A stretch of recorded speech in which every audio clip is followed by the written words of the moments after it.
Good morning. Are you getting enough March Madness? I don't know about you, but I've been watching a lot of basketball, both the men's and the women's tournament. And if you're like me, your bracket is just blown up. Also been enjoying some Pennsylvania State High School basketball.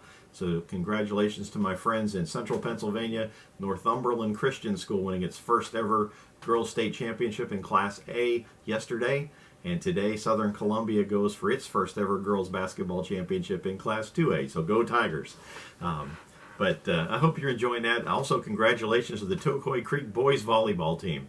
And Bradley Plum from our youth group, a member of that team, first year in existence. They got their first win ever last night, beating St. Augustine. What a tremendous match and a whole lot of fun that was. But today, we want to start our time together by taking a look at the Gospel of Luke, chapter 8, verses 40 through 48. Because there was madness going on way back in the time of Jesus too. Now when Jesus returned, a crowd welcomed him, for they were all expecting him.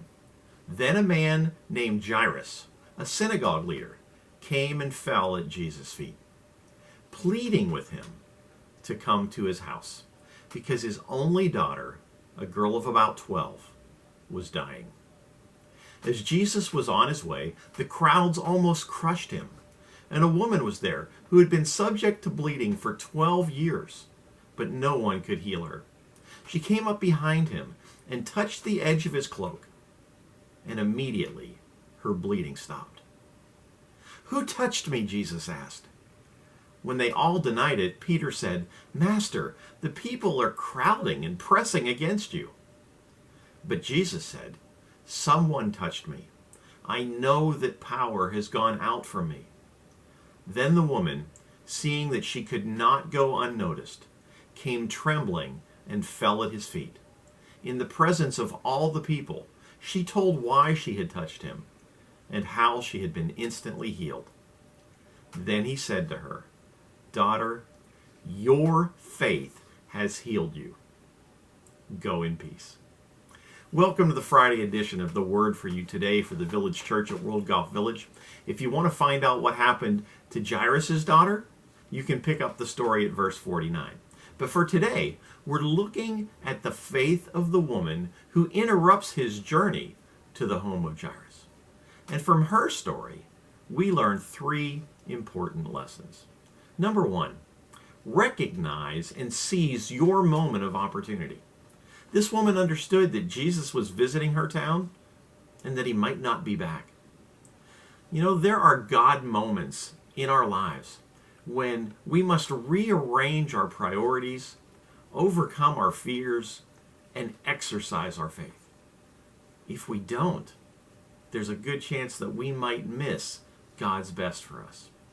For me, so many of those times have happened on mission trips, when God does big things that if we hadn't gotten out of our comfort zone, we would have missed completely.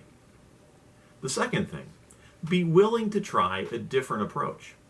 Since she couldn't get Christ's attention because of the crowd, the woman touched the hem of his garment, and she was healed. Many times, faith calls for stepping into the unknown, doing something that maybe you've never done before, and discovering God's grace at work in ways that you never expected. And again, so many of these discoveries have taken place for me on mission trips. The third thing is to establish a precedent for others to follow.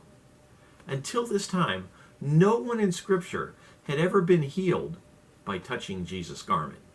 And this woman's faith opened the door for others to follow her example. After the story of Jesus and Peter walking on the water, we read these words in Matthew 14, verses 34 to 36. When they had crossed over, they landed at Gennesaret. And when the men of that place recognized Jesus, they sent word to all the surrounding country. And people brought all their sick to him and begged him to let the sick just touch the edge of his cloak. And all who touched it were healed. The fact is, God is looking for people who are willing to break with tradition. And when he finds them, He uses them to unlock new dimensions of his power so that others can be blessed and made whole. And that's the word for you today. Just a reminder that we've got worship this Sunday at 9 and 11. And if you can't join us in person, we invite you to join us either on our Facebook page at the Village Church at World Golf Village or on our YouTube channel, the Village Church at World Golf Village.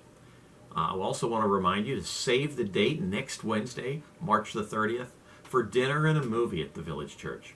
We'll be showing the film Theirs is the Kingdom, a movie about a church's fresco project that shows that everyone has sacred worth. You're going to want to be a part of that, so make sure you sign up on Main Street this Sunday. With that, have a wonderful weekend, church.